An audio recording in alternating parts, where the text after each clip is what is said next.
Hi, welcome to എജുബിൾസ് learning. സൈക്കോളജിയുടെ അടുത്തൊരു വീഡിയോയിലേക്ക് ഏവർക്കും സ്വാഗതം. കഴിഞ്ഞ ദിവസം നമ്മൾ കുറച്ചധികം ചോദ്യങ്ങളൊക്കെ ചെയ്തു. നിങ്ങളൊക്കെ കണ്ടു, മനസ്സിലാക്കി എന്ന് വിശ്വസിക്കുന്നു. ഇനി കുറഞ്ഞ ദിവസങ്ങൾ മാത്രമേ ഉള്ളൂ. പലരും കേട്ടറ്റ് എക്സാമിന് വേണ്ടിയിട്ട് ഇനി ഈ കുറഞ്ഞ ദിവസങ്ങൾ കൊണ്ട് എങ്ങനെ ഇത് നേടിയെടുക്കും, സൈക്കോളജി പഠിക്കണം, ഇംഗ്ലീഷ് പഠിക്കണം, മലയാളം പഠിക്കണം, കൂടെ അവരുടെ ടോപ്പിക്സ് പഠിക്കണം, ഇപ്പം EVS പഠിക്കണം എന്നൊക്കെ വിചാരിക്കുന്ന ആളുകളുണ്ട്. തീർച്ചയായും അവരോട് പറയാനുള്ളത്, നിങ്ങൾ കൃത്യമായിട്ട് നിങ്ങളുടെ സിലബസ് ഫോക്കസ് ചെയ്യുക, നിങ്ങൾക്കുള്ള ഷെഡ്യൂൾ ഫോക്കസ് ചെയ്യുക, അതിനനുസരിച്ച് ക്ലാസ്സുകൾ കൊണ്ടുപോവുക. മാത്രമല്ല, ക്ലാസ്സിൻ്റെ പുറമെ നിങ്ങൾ പ്രാക്ടീസ് ടെസ്റ്റുകൾ എല്ലാ ദിവസവും ചെയ്യുക. അതാണ് എനിക്ക് കൃത്യമായിട്ട് നിങ്ങൾ പറയാനുള്ളത്. പ്രാക്ടീസ് ടെസ്റ്റ് ചെയ്യുക. പ്രീവിയസ് ഇയർ ക്വസ്റ്റ്യൻസ് തീർച്ചയായും ചെയ്യണം, പക്ഷേ അത് മാത്രം ചെയ്യരുത്. ചില ആളുകളുണ്ടാവും PYQ നോക്കിയാൽ മാത്രം കിട്ടും എന്ന് വിചാരിക്കരുത്. കാരണം PYQ ഓരോ പ്രാവശ്യം മാറി വരാറുണ്ട്. ചില പ്രാവശ്യം വളരെ സിമ്പിൾ ആയിരിക്കും, ചില പ്രാവശ്യം കുറച്ച് ടഫായിരിക്കും. പക്ഷേ PYQ നോക്കണം, അതിൻ്റെ ഒരു പാറ്റേൺ നോക്കണം, അതിൻ്റെ ക്വസ്റ്റ്യൻ വരുന്ന ഏരിയ മനസ്സിലാക്കണം. എന്നിട്ട് നമ്മൾ മോഡൽ ടെസ്റ്റ് കൂടി ചെയ്യുമ്പോൾ മാത്രമേ നമുക്കിത് പൂർണ്ണമായിട്ട് ചെയ്യാൻ പറ്റൂ. അപ്പോൾ എല്ലാം കൂടി ചെയ്യാൻ എത്ര പ്രയാസപ്പെടും അല്ലേ, ഒരുപാട് ബുദ്ധിമുട്ടല്ലേ എന്നൊക്കെ ചോദിക്കും. പക്ഷെ ഞാൻ പറഞ്ഞില്ലേ, ഓരോ ദിവസം നമുക്ക് ചെയ്യാനുള്ള ഭാഗങ്ങൾ എന്ത് ചെയ്യുക, കൃത്യമായിട്ട് ചെയ്തു പോയാൽ നിങ്ങൾ അവസാനത്തേക്ക് ബുദ്ധിമുട്ടില്ല. ഓരോ വീക്കിലും നിങ്ങൾ ഒരു റിവിഷൻ കൊടുക്കുക. ഒരു സാറ്റർഡേയോ സൺഡേയോ റിവിഷന് വേണ്ടിയിട്ട് മാറ്റി വെക്കുക. അന്ന് നിങ്ങൾ പ്രയാസമുള്ള ഭാഗങ്ങളുടെ നോട്ട്സ് ഒന്ന് വായിച്ചു നോക്കുക. വീണ്ടും മോക്ക് ടെസ്റ്റൊക്കെ, നിങ്ങൾക്ക് മാർക്ക് കുറഞ്ഞ ഏരിയയിലുള്ള മോക്ക് ടെസ്റ്റുകളൊക്കെ ചെയ്യുക. തീർച്ചയായും പല സർവീസിലുള്ള അധ്യാപകർ എഴുതുന്നുണ്ട്, അല്ലാത്ത BEd ഒക്കെ കഴിഞ്ഞ് ഇനി ആദ്യമായിട്ട് എഴുതുന്നവരുണ്ട്, അതുപോലെ എഴുതി കഴിഞ്ഞ പ്രാവശ്യം 1-2 മാർക്കിന് പോയവരൊക്കെ ഉണ്ട്. അവരോടൊക്കെ പറയാനുള്ളത്, ഈ ഒരു സ്ട്രാറ്റജി നിങ്ങൾ ഫോളോ ചെയ്യുക എന്നുള്ളതാണ്. അങ്ങനെയാണെങ്കിൽ തീർച്ചയായിട്ടും വളരെ എളുപ്പത്തിൽ ഇത് നിങ്ങൾക്ക് ക്രാക്ക് ചെയ്യാൻ പറ്റും. അപ്പോൾ കുറച്ച് സമയം ഇതിന് സ്പെൻഡ് ചെയ്യണം എന്നുള്ളത് വളരെ ഇമ്പോർട്ടൻ്റ് ആണ്. കാരണം സമയം സ്പെൻഡ് ചെയ്യാതെ ചില ആളുകൾക്ക് ചോദിക്കും, വളരെ എളുപ്പത്തിൽ ഷോർട്ട് കട്ട് പഠിച്ചിട്ട് കേട്ടറ്റ് എഴുതാൻ എന്തെങ്കിലും മാർഗമുണ്ടോ? പലരും അങ്ങനെയൊക്കെ പറയും, ഷോർട്ട് കട്ട്. പക്ഷേ കൃത്യമായിട്ട് മനസ്സിലാക്കേണ്ടത്, ഇത് എക്സാം നമ്മളാണ് എഴുതേണ്ടത്. നമുക്ക് ആ ഒരു സമയത്ത് ക്വസ്റ്റ്യൻ വരുന്നത് എങ്ങനെയാണെന്ന് മനസ്സിലാക്കി ചെയ്യാൻ പറ്റിയില്ലെങ്കിൽ നമുക്കൊരിക്കലും കേട്ടറ്റ് എക്സാം ക്രാക്ക് ചെയ്യാൻ പറ്റില്ല. അതുകൊണ്ട് തന്നെ കൺസെപ്റ്റ് മനസ്സിലാക്കി തന്നെ എഴുതണം. പലപ്പോഴും സൈക്കോളജിയിൽ കാറ്റഗറി 1 കുറച്ചുകൂടി കൺസെപ്റ്റിന് പ്രാധാന്യം കൊടുത്തു തന്നെയാണ് ചോദിക്കാറുള്ളത്. അപ്പോൾ നമുക്ക് ഇന്നത്തെ ചോദ്യത്തിലേക്ക് പോകാം. വളരെ നല്ല കുറച്ച് ചോദ്യങ്ങൾ കഴിഞ്ഞ ദിവസം പറഞ്ഞതിനോട് റിലേറ്റ് ചെയ്ത് വന്നിട്ടുള്ള ക്വസ്റ്റ്യൻസ് തന്നെ വീണ്ടും വരുന്നു. എന്നാൽ പുതിയ കുറേ ക്വസ്റ്റ്യൻസും നിങ്ങൾക്ക് കാണാം. ഓക്കെ, അപ്പോൾ ആദ്യത്തെ ചോദ്യം നോക്കൂ. അതിനു മുമ്പ് നമ്മുടെ കേട്ടറ്റ് എക്സാമിൻ്റെ ഒരു ക്രാഷ് കോഴ്സ് നിലവിൽ നമ്മൾ റൺ ചെയ്യുന്നുണ്ട്. എജുബിൾസ് ലേണിങ്ങിൻ്റെ നമ്പറുമായിട്ട് കോൺടാക്ട് ചെയ്യുക. തീർച്ചയായിട്ടും ആ ഒരു കോഴ്സിൽ ജോയിൻ ചെയ്യാൻ താല്പര്യമുള്ളവർക്ക് വളരെ അഫോർഡബിൾ ആയ പ്രൈസിൽ തന്നെ ഈ ഒരു കോഴ്സിൽ കൃത്യമായ റെക്കോർഡഡ് ക്ലാസ്സുകൾ ഉണ്ടാവും. Mock test, practice test, previous year questions ഒക്കെ ചെയ്യാനുള്ള ഓപ്ഷൻസ് ഉണ്ടാവും. നോട്ട്സ് ഒക്കെ ഡൗൺലോഡ് ചെയ്യാനുള്ള ഓപ്ഷനും കൂടി ഉണ്ടാവും. തീർച്ചയായും എജുബിൾസ് ലേണിങ്ങിൻ്റെ ആപ്പ് ഒന്ന് ഡൗൺലോഡ് ചെയ്ത് നോക്കാം. ഇനി നമുക്ക് ആദ്യത്തെ ചോദ്യം നോക്കാം. പക്വ വ്യക്തിത്വം, അതായത് മെച്യൂർ പേഴ്സണാലിറ്റി എന്ന ആശയം അവതരിപ്പിച്ച മനഃശാസ്ത്രജ്ഞൻ. നമ്മൾ കഴിഞ്ഞ ദിവസമൊക്കെ ഡിസ്കസ് ചെയ്തപ്പോൾ വളരെ ഇമ്പോർട്ടൻ്റ് ആയിട്ട് പറഞ്ഞതായിരുന്നു, പേഴ്സണാലിറ്റിയിൽ നിന്ന് ചോദ്യം വരാറുണ്ട്. നിങ്ങൾ പഠിക്കുന്ന സമയത്ത് പേഴ്സണാലിറ്റി കവർ ചെയ്യാതെ ഒരിക്കലും പോകരുത്. പേഴ്സണാലിറ്റിയിൽ ഓരോ ഏരിയകൾ. ഇന്നത്തെ കുറച്ചും കൂടി അഡ്വാൻസ് ലെവലുള്ള ചോദ്യമാണ്. ഏതാണ് പക്വ വ്യക്തിത്വം എന്നുള്ള കൺസെപ്റ്റ്? സംഗതി സിമ്പിളാണ്. അത് നിങ്ങൾ ആ ഒരു ഇവരൊക്കെ കുറിച്ച് പഠിക്കുന്ന സമയത്ത് ഈ ഒരു വേർഡ് പഠിച്ചിട്ടുണ്ടാവും. Carl Rogers, Abraham Maslow, GW Allport, RB Cattell. ആരാണ്? നമുക്കറിയാം, അത് GW ആൽപോർട്ടാണ്. ആൽപോർട്ടിന്റെ പ്രധാനപ്പെട്ട, നമ്മൾ നേരത്തെ ഡിസ്കസ് ചെയ്തിരുന്നു, ഏതായിരുന്നു? കാർഡിനൽ ട്രേറ്റ്, അതുപോലെ തന്നെ സെൻട്രൽ, അതുപോലെ തന്നെ സെക്കൻഡറി. ഈ ഒരു ട്രേറ്റ് ട്രേറ്റ് തിയറി അവതരിപ്പിച്ച വ്യക്തിയാണ്. അപ്പോൾ അദ്ദേഹം അതിൻ്റെ ഭാഗമായിട്ട് തന്നെയാണ് പക്വ വ്യക്തിത്വം എന്നുള്ളൊരു കൺസെപ്റ്റ് അവതരിപ്പിച്ചത്, അതായത് മെച്യൂർഡ് പേഴ്സണാലിറ്റി. അപ്പോൾ അദ്ദേഹം പറയുന്ന കൺസെപ്റ്റ് എന്താണ്? ഒരു വ്യക്തിയിലല്ല, ഈ രീതിയിലുള്ള കാർഡിനൽ ആയിട്ടുള്ളതും അതുപോലെ സെൻട്രൽ ആയിട്ടുള്ളതും അതുപോലെ സെക്കൻഡറി, ഈ രീതിയിലുള്ള സവിശേഷതകളൊക്കെ ഉണ്ടായിരിക്കും. അങ്ങനെയാണ് ഒരു വ്യക്തിയുടെ പേഴ്സണാലിറ്റി രൂപപ്പെടുന്നത്. അതിൻ്റെ ഭാഗമായിട്ട് തന്നെ പറഞ്ഞതാണ് പക്വ വ്യക്തിത്വം എന്നുള്ള കൺസെപ്റ്റ്. ഒരു പക്വ വ്യക്തിത്വം ഉണ്ടാവണമെങ്കിൽ അതിന് കുറച്ച് അടിസ്ഥാന ഘടകങ്ങൾ കൂടി പറഞ്ഞിട്ടുണ്ട്. അത് നമുക്ക് നെക്സ്റ്റ് ക്ലാസ്സിൽ പറയാം. അപ്പോൾ ഏതായാലും മനസ്സിലാക്കി വെക്കുക. ഇനി ഇന്നത്തെ ചോദ്യത്തിൽ നിങ്ങൾ കാൾ റോജേഴ്സിനെ കുറിച്ച് പറയുമ്പോൾ എന്താണ് അല്ലേ മനസ്സിലേക്ക് വരുന്നത്? ജസ്റ്റ് ഒന്ന് ആലോചിച്ച് നോക്കുക അദ്ദേഹത്തിൻ്റെ കൺസെപ്റ്റ്. അതുപോലെ മാസ്ലോവിൻ്റെ തിയറികൾ നമ്മൾ കഴിഞ്ഞ ക്ലാസ്സിൽ പറഞ്ഞു, കണ്ടില്ലേ? ഓരോരുത്തരെ കുറിച്ച് ചോദിക്കുന്നത്. നീഡ്സ് തിയറി കഴിഞ്ഞ ക്ലാസ്സിൽ പറഞ്ഞില്ലായിരുന്നോ?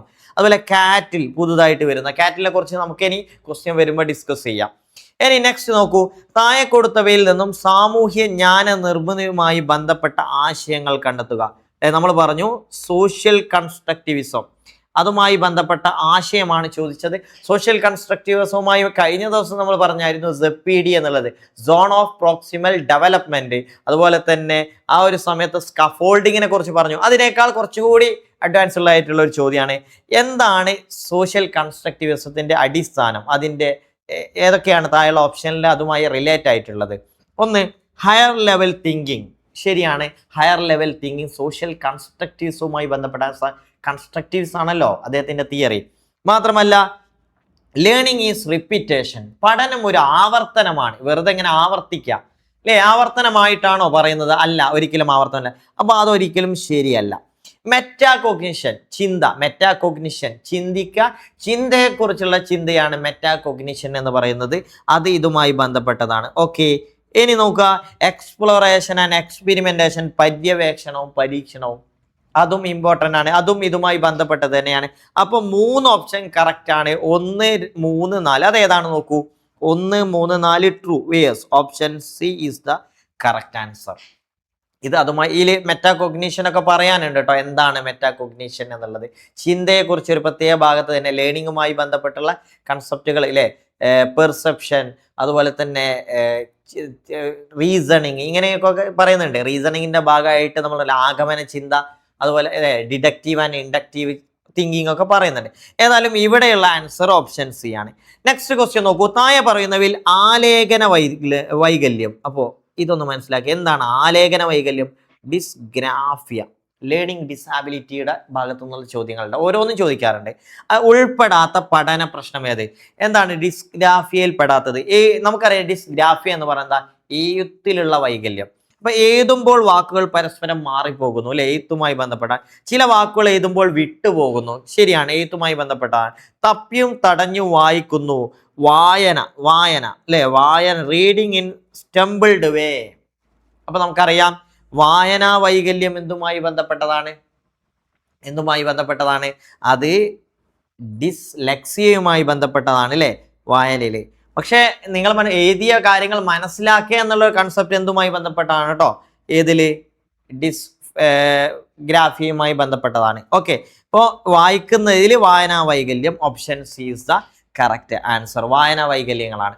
നെക്സ്റ്റ്, താഴെ കൊടുത്തവയിൽ കാതറിൻ എം ബ്രിഡ്ജസിന്റെ അഭിപ്രായത്തിൽ കുട്ടിയുടെ ജനന സമയത്തുള്ള വികാരം. അപ്പൊ നമ്മൾ പുതുതായിട്ട് വന്നൊരു ക്വസ്റ്റ്യനാണ്, ഇത് വരാറുണ്ട്, പക്ഷെ നമ്മൾ നേരത്തെ ഡിസ്കസ് ചെയ്തതിൽ വന്നിട്ടില്ല. അതൊന്ന് ശ്രദ്ധിക്കുക. കാതറിൻ ബ്രിഡ്ജസ് അല്ലെ, അദ്ദേഹത്തിന്റെ കൺസെപ്റ്റ് കുട്ടികളുടെ സമയം അല്ലെ, അവരുടെ വികാരങ്ങളെ കുറിച്ച് അദ്ദേഹം പറഞ്ഞിട്ട് ഓരോ മാസം കഴിയുമ്പോൾ അതിൽ നമുക്കറിയാം ഡിസ്ട്രസ്, എക്സൈറ്റ്മെന്റ്, ഡിലൈറ്റ്, ഫിയർ. ഏതാണ് ഒരു കുട്ടിയുടെ ജനന സമയത്തുള്ള വികാരം ചോദിച്ചാൽ അതേതാണ്? അത് എക്സൈറ്റ്മെന്റ് ആണ്, സന്ത്രാസം. ഓക്കെ, അദ്ദേഹത്തിന്റെ ഞാൻ കുറച്ച് കാര്യങ്ങൾ പറഞ്ഞുതരാം. അതായത് ടെക്സ്റ്റ് ബുക്കിൽ നിന്ന് ചോദിച്ച ചോദ്യങ്ങളാണ് കേട്ടോ ഇതൊക്കെ. അതായത് അദ്ദേഹം വാത്സല്യ ഗൃഹത്തിൽ വെച്ചൊരു നിരീക്ഷണം നടത്തിയില്ലേ.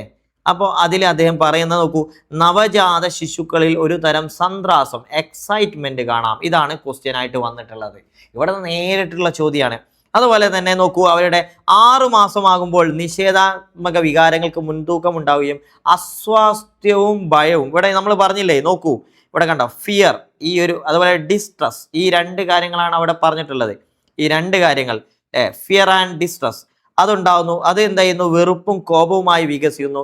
12 മാസമാകുമ്പോൾ എന്താണ്? സൃഷ്ടിപരമായ വികാരങ്ങൾ രംഗത്ത്, എലേഷൻ, അതുപോലെ അഫെക്ഷൻ അവിടെ എങ്ങനെ വേർതിരിയുന്നു. 18 മാസമാകുമ്പോൾ എന്ത് സംഭവിക്കുന്നു? ഇതിൽ നിന്ന് അസൂയ അല്ലെ, അഥവാ ഈർഷ്യ എന്ന വികാരം, ജലസി. അപ്പോൾ ഈ 18 മാസമാകുമ്പോഴുള്ള ആ ഒരു കാര്യങ്ങൾ നോക്കൂ. പിന്നെ ആനന്ദം, അടുത്തത് വരുന്നത് നോക്കൂ, ആനന്ദത്തിലേക്ക് മാറുന്നു. ഓക്കെ, അദ്ദേഹത്തിന്റെ ഒരു ചാർട്ട് രൂപത്തിൽ ഇത് എഴുതി കൊടുത്തിട്ടുണ്ട് കേട്ടോ. ഓക്കെ, ഇനി നമുക്ക് അടുത്ത ക്വസ്റ്റ്യൻ നോക്കാം. താഴെ കൊടുത്ത ബന്ധങ്ങളിൽ അസാമാന്യ ശിശുക്കളെ അതായത് എക്സെപ്ഷണൽ ചിൽഡ്രനെ കുറിച്ചുള്ള തെറ്റായ ജോഡി തിരഞ്ഞെടുക്കുക. ജസ്റ്റ് നിങ്ങൾ ഇവിടെ നോക്കൂ, മന്ദപഠിതാക്കൾ ഏതാണ്? IQ 70 താഴെയുള്ള കുട്ടികളാണ് കൊടുത്തിട്ടുള്ളത്. അവര് കോൺഫിഡന്റ് എന്ന് കൊടുത്തു, ആ കോൺഫിഡന്റ് ആണ്. രണ്ടാമത്തെ നോക്കൂ, gifted children IQ above 130, higher level IQ ആണ്, ബിലോ 70 ആണ് അവരിത് കൊടുത്തിട്ടുള്ളത്. ഇനി നോക്കൂ, മെന്റലി റിട്ടാർഡ് ചിൽഡ്രൻ, അതായത് ബുദ്ധിമാന്ദ്യമുള്ള മാനസിക മാന്ദ്യമുള്ള കുട്ടികൾ, അവർ നോക്കൂ IQ 70 കുറവാണ്, special care needed. Okay, next അവർക്ക് സ്പെഷ്യൽ പ്രത്യേക പരിചരണം ആവശ്യമുണ്ടെന്നാ. അടുത്ത ലാസ്റ്റ് നോക്കൂ, creative children express originality and insight. അപ്പൊ പലതരം കുട്ടികളാണ് കൊടുത്തിട്ട് നമുക്കറിയാം. എക്സെപ്ഷണൽ ചിൽഡ്രൻ അല്ലെ, അവര് അല്ലെങ്കിൽ ഗിഫ്റ്റഡ് ചിൽഡ്രൻ എന്നൊക്കെ പറയാം, അവരുടെ IQ കുറച്ചുകൂടി ഉയരത്തിലായിരിക്കും. ആവറേജ് ഒരു IQ എന്ന് പറഞ്ഞാൽ ഒരു 90 മുതൽ 110 വരെയുള്ളതാണ് ആവറേജ് IQ പറയുന്നത്. അതിനേക്കാൾ മുകളിൽ സുപ്പീരിയർ, അതുപോലെ ഗിഫ്റ്റഡ് ചിൽഡ്രൻ. താഴോട്ട് വരുമ്പോൾ സ്ലോ ലേണേഴ്സ്, അങ്ങനെയാണ് വരുന്നത്. അപ്പൊ ഇവിടെ നോക്കൂ, സ്ലോ ലേണർ ബിലോ 70 എന്നാണ് പറയുന്നത്, കോൺഫിഡന്റ് ആണ്. സത്യത്തിൽ അങ്ങനെയാണോ? അതല്ല, ഈ ഓപ്ഷൻ തെറ്റല്ലേ? തീർച്ചയായിട്ടും അത് തെറ്റാണ്. ഒരു 70 to 85 വരുന്നതാണ് സ്ലോ ലേണേഴ്സിൻ്റെത് കേട്ടോ.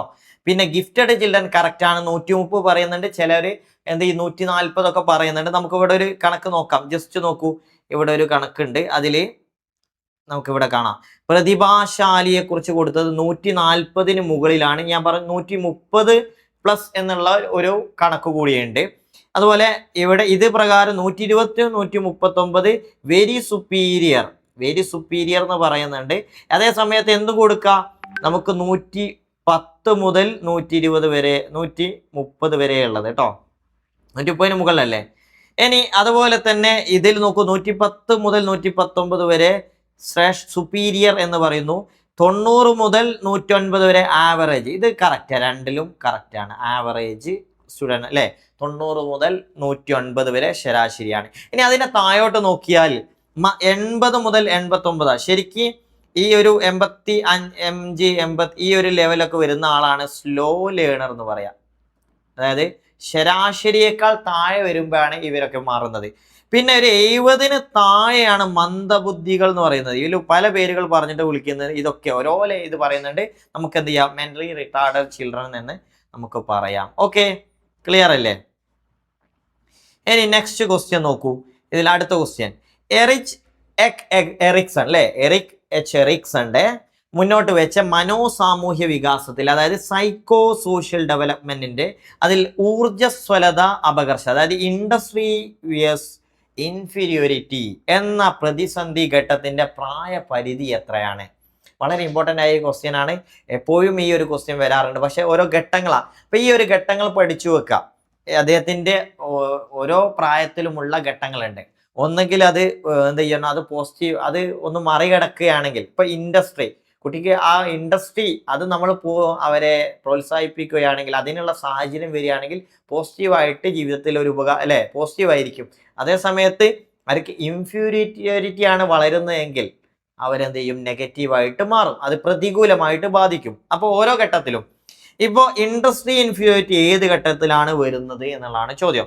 1 മുതൽ 3 വയസ്സ് വരെ, 3 വയസ്സ് മുതൽ 6 വയസ്സ് വരെ, 6 വയസ്സ് മുതൽ 12 വയസ്സ് വരെ, 12 വയസ്സ് മുതൽ 18 വയസ്സ് വരെ. ഏതാണ് ഇവിടെ? Option C is the correct answer.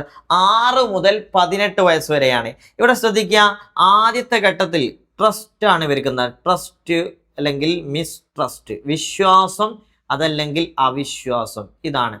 രണ്ടാമത്തെ ഘട്ടത്തിൽ വരുന്നത് ഓട്ടോണമി അല്ലെ, ഓട്ടോണമി അല്ലെ, അതിനാണ് നമ്മൾ എന്താ പറയാ, സ്വാശ്രയത്വം അല്ലെങ്കിൽ എന്ത്, ഷെയിം. അവർക്ക് ഉണ്ടാവുന്നതാണ് ഷെയിം എന്നുള്ളത്. അതായത് ഒരു 3 വയസ്സ് വരെയാണ് ഈ 2 ഘട്ടങ്ങൾ വരുന്നത് കേട്ടോ. 3 വയസ്സ്, 1.5 വയസ്സ് വരെയാണ് ആദ്യത്തെ ഘട്ടം, പിന്നെ ഒരു 3 വയസ്സാവുന്ന രണ്ടാമത്തെ ഘട്ടം. ഇനി അതിനുശേഷം മൂന്നാമത്തെ ഘട്ടം എന്ന് പറഞ്ഞാൽ മുൻകൈ എടുക്കുക അല്ലെ, മുൻകൈ എടുത്ത് ഒരു കാര്യം മുൻകൈ എടുത്ത് ചെയ്യുന്നതിനാണ് പറയാ മൂന്നാമത്തെ ഘട്ടം എന്ന് പറയാം. മുൻകൈ എടുക്കുന്നു, ഓക്കെ, മുൻകൈ എടുക്കുന്ന ഘട്ടമാണ് അല്ലെ, ഇനീഷ്യേറ്റീവ് ചെയ്യുന്നു, ഓരോ കാര്യം ഇനീഷ്യേറ്റ് എടുക്കും. അത് കഴിഞ്ഞിട്ടാണ് ഇൻഡസ്ട്രി എന്ന് പറയുന്നത്, അതായത് ഊർജ്ജസ്വലമായ ഇൻഡസ്ട്രി അല്ലെ, ഊർജ്ജസ്വലം അല്ലെ, ഓക്കെ. അത് കഴിഞ്ഞിട്ട് ഇപ്പൊ 12 വയസ്സ് മുതൽ 18 വയസ്സ് വരെ എന്ന് പറഞ്ഞാൽ അവിടെ ഐഡന്റിറ്റി അല്ലെ, ഐഡന്റിറ്റിയാണ് അവരുടെ ഐഡന്റിറ്റി ക്രൈസിസ് ഉണ്ടാകുന്ന ഒരു സമയമാണ്. അവർ സ്വത്വബോധം ഉണ്ടാവും, ഐഡന്റിറ്റി എന്ന് പറഞ്ഞാൽ. അതല്ലെങ്കിൽ അവർക്ക് ഐഡന്റിറ്റി ക്രൈസിസ് വരുന്നു, സ്വത്വബോധം സെൽഫ് അല്ലേ കൺഫ്യൂഷൻ വരുന്നു. ആ ഒരു സമയമാണ് 12 മുതൽ 18 വയസ്സ് വരെയുള്ള. ഓക്കെ, പിന്നെയും ഘട്ടങ്ങളുണ്ട്.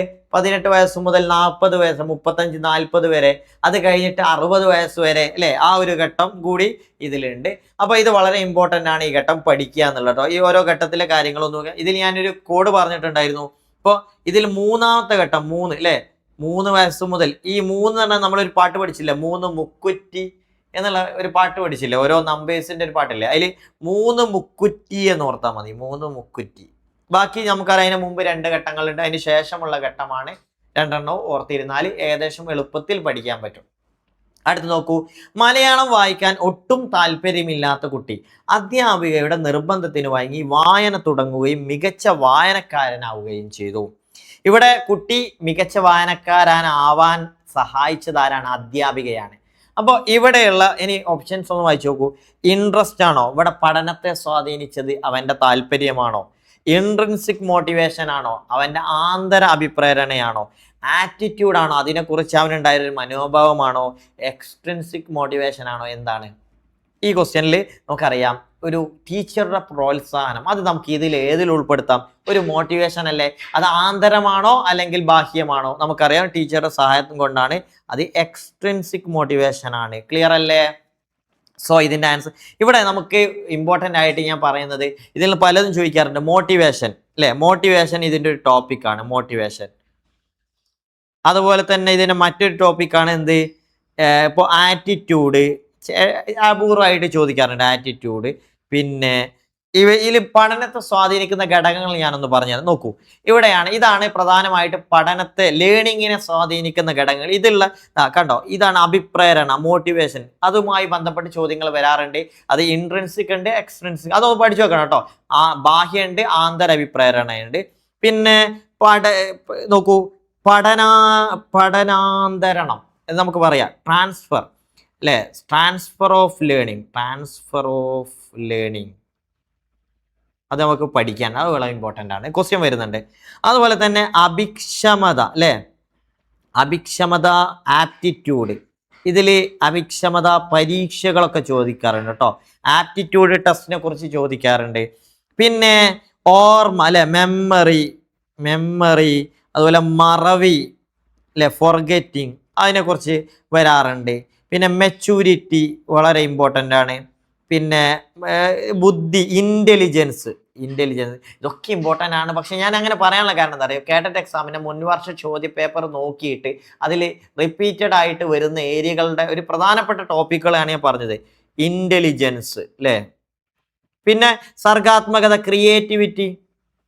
ഇത് നമ്മൾ കഴിഞ്ഞ ദിവസം ചെയ്തപ്പോൾ തന്നെ ഈ ടോപ്പിക്കൊക്കെ വരുന്നത് നിങ്ങൾക്ക് മനസ്സിലായിട്ടില്ലേ? ഓക്കെ, നെക്സ്റ്റ് നോക്കൂ.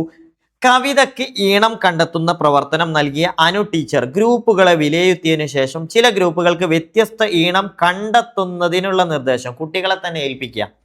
ഈ പ്രവർത്തനം ഏത് വിലയിരുത്തൽ, ഏത് തരം അസസ്മെന്റ് ആണെന്ന് ചോദിച്ചു. അപ്പോൾ അസസ്മെന്റിന്റെ ഇത് നമുക്കറിയാലോ, ഏതൊക്കെ അസസ്മെന്റുകളാണുള്ളത്. അസസ്മെന്റ് ഓഫ് ലേണിംഗ് ഉണ്ട്, അസസ്മെന്റ് ഫോർ ലേണിംഗ് ഉണ്ട്, അസസ്മെന്റ് ആസ് ലേണിംഗ് ഉണ്ട്, നൺ ഓഫ് ദി അബോവ് ഉണ്ട്. ഓക്കെ, ഇതിൽ നമ്മൾ കഴിഞ്ഞ ദിവസങ്ങളൊക്കെ പറഞ്ഞിരുന്നു എന്താണ് അസസ്മെന്റ്. ഇതിൽ ഇമ്പോർട്ടൻ്റ് ആട്ടോ ഈ ഏരിയകളൊക്കെ. അസസ്മെന്റ് ഓഫ് ലേണിംഗ് എന്ന് പറഞ്ഞാൽ, അസസ്മെന്റ് ഓഫ് ലേണിംഗ് ഞാൻ ജസ്റ്റ് ഒന്ന് പറഞ്ഞുതരാം. അസസ്മെന്റ് ഓഫ് ലേണിംഗ് വളരെ ഇമ്പോർട്ടൻ്റ് ആണ്. അതുപോലെ അതായത് സമ്മേറ്റീവ് അസസ്മെന്റ് എന്ന് പറയും. അതായത് വർഷം കഴിയുമ്പോൾ നമ്മൾ നടത്തുന്ന വാർഷിക പരീക്ഷകളൊക്കെ സമ്മേറ്റീവിൽ വരും.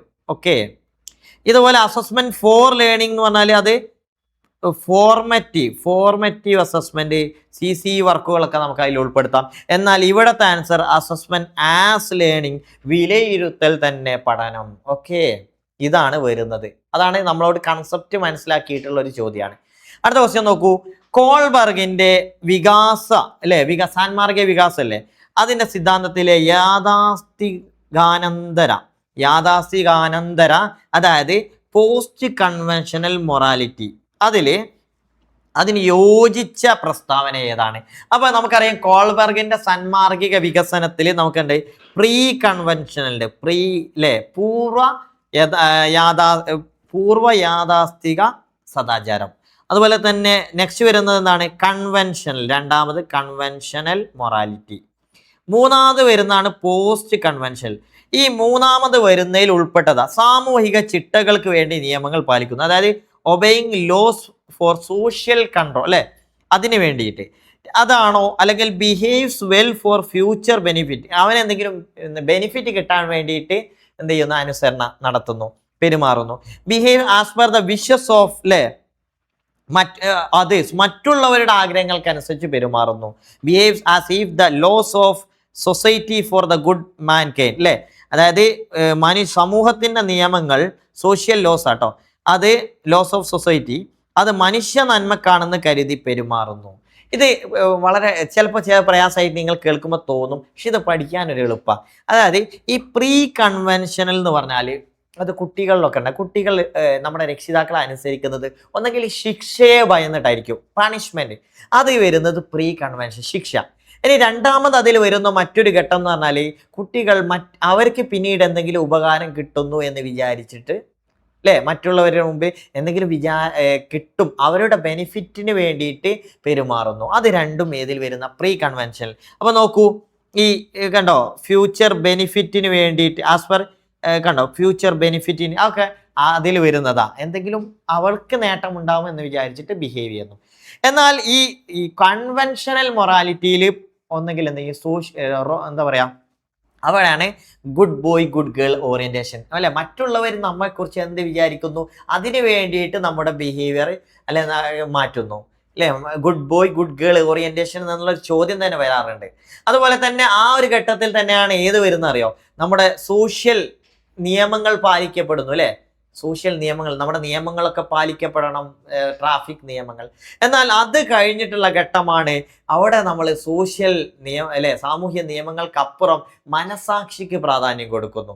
അങ്ങനെയുള്ള ഒരു കൺസെപ്റ്റ്, അതാണ് പോസ്റ്റ് കൺവെൻഷൻ. അപ്പോൾ ഇവിടുത്തെ ആൻസർ വരുന്നത് ഓപ്ഷൻ ഡി ആണ്. സമൂഹത്തിന്റെ നിയമങ്ങൾ മനുഷ്യ നന്മക്കാണ്, നിയമങ്ങൾ പാലിക്കാനല്ല, അത് മനുഷ്യ നന്മക്കായിരിക്കണം എന്നുള്ള ഒരു കൺസെപ്റ്റ്. ഓക്കെ, ഇവിടെ കൊടുത്തിട്ടുണ്ട് കേട്ടോ, പ്രീ കൺവെൻഷണൽ മൊറാലിറ്റി. നോക്കൂ, ഇനി അത് പെട്ടെന്ന് മനസ്സിലാവും. കൺവെൻഷണൽ മൊറാലിറ്റി, പോസ്റ്റ് കൺവെൻഷണൽ, അതിന്റെ ഘട്ടങ്ങൾ കൊടുക്കുന്നത്, ഒന്ന് പണിഷ്മെന്റ് ആൻഡ് ഒബീഡിയൻസ് ഓറിയന്റേഷൻ ആണ് ഒന്നാമത്തെ. രണ്ടാമത്തെ ഇൻസ്ട്രുമെന്റൽ റിലേറ്റിവിസ്റ്റ് ഓറിയന്റേഷൻ, അല്ലെ, മറ്റുള്ളവരുടെ എന്തെങ്കിലും കിട്ടും എന്നുള്ള, അല്ലെ, എന്തെങ്കിലും ഒരു നേട്ടം ഉണ്ടാവും എന്ന് പ്രതീക്ഷിക്കുന്നു. പിന്നെ രണ്ടാമത്തെ ഘട്ടത്തിലാണ് ഇന്റർപേഴ്സണൽ കോൺകോർഡൻസ് ഓറിയന്റേഷൻ. ഇവിടെയാണ് good boy good girl orientation. Good boy കേട്ടോ, മറന്നു പോകരുത്, ഇത് ചോദ്യമാണ്. പിന്നെ ലോ ആൻഡ് ഓർഡർ ഓറിയൻ, അല്ലെ, നിയമങ്ങൾ അനുസരിക്കുക. അത് കഴിഞ്ഞിട്ടാണ് ലീഗലിസ്റ്റിക് ഓറിയന്റേഷനും എത്തിക്കൽ പ്രിൻസിപ്പൽ ഓറിയന്റേഷനും വരുന്നത്. നെക്സ്റ്റ് ക്വസ്റ്റ്യൻ നോക്കി, ഇതിൽ അവസാനത്തെ ചോദ്യം, പരിസര പഠനത്തിൽ മനസ്സിലാക്കിയ ഒരു ആശയം, അതായത് എൻവയോൺമെന്റൽ സയൻസിലെ സ്റ്റഡി നടത്തുമ്പോൾ അത് മനസ്സിലാക്കിയ ഒരു ആശയം ഗണിത പഠനത്തിന് സഹായിക്കുന്നില്ല. ഇവിടെയാണ് ട്രാൻസ്ഫർ ഓഫ് ലേണിംഗ് പറയുന്നത്. അതായത് എന്താണിത്? ശൂന്യ സംക്രമണം, സീറോ ട്രാൻസ്ഫർ ആണോ, അല്ലെങ്കിൽ നെഗറ്റീവ് ട്രാൻസ്ഫർ ആണോ, ന്യൂന സംക്രമണമാണോ, പോസിറ്റീവ് ട്രാൻസ്ഫർ ആണോ, അല്ലെങ്കിൽ ലോ ട്രാൻസ്ഫർ ആണോ? എന്താണ് ഇതൊക്കെ? സീറോ ട്രാൻസ്ഫർ എന്ന് പറഞ്ഞാൽ ഒരു വിഷയം പഠിച്ച് അത് മറ്റൊരു വിഷയത്തിന് ബാധിക്കുന്നേ ഇല്ല, നെഗറ്റീവായിട്ടും പോസിറ്റീവായും ബാധിക്കുന്നില്ലെങ്കിൽ നമുക്ക് എന്താ പറയാം? സീറോ എന്ന് പറയാം.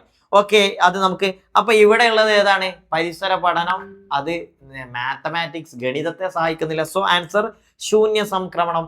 ഇനി നെഗറ്റീവ് എന്ന് പറഞ്ഞാൽ ഒരു വിഷയം പഠിച്ചു അത് മറ്റേ വിഷയത്തെ ബാധിക്കുന്നു, അതായത് മറ്റേ വിഷയം, ഒരു കാര്യം പഠിച്ചു, ഒരു വിഷയത്തിലുള്ള മറ്റേ വിഷയത്തെ അത് പ്രയാസം ഉണ്ടാക്കുന്നുണ്ടെങ്കിൽ അതിന് നെഗറ്റീവ് ട്രാൻസ്ഫർ എന്ന് പറയും. എന്നാൽ ഒരു വിഷയത്തിലുള്ള പഠനം അത് മറ്റേ വിഷയത്തിന് കുറച്ചുകൂടി ഹെൽപ്ഫുൾ ആവുകയാണെങ്കിൽ അതിന് പോസിറ്റീവ് ട്രാൻസ്ഫർ. ഈ 3 രീതിയിലുള്ള പഠനങ്ങൾ കൃത്യമായിട്ട് പഠിക്കുക. സോ ഇന്ന് നമ്മളൊരു 10 ചോദ്യങ്ങൾ ചെയ്തു. ഞാൻ ഇതിന്റെ ഡീറ്റെയിൽ ആയിട്ട് കാര്യങ്ങളൊക്കെ പറഞ്ഞു. നിങ്ങൾക്ക് ഉപകാരപ്പെട്ടു എന്ന് വിശ്വസിക്കുന്നു. തീർച്ചയായും ഇനിയുള്ള അടുത്ത ദിവസം ഇതിന്റെ അടുത്ത ഭാഗം കാണാം.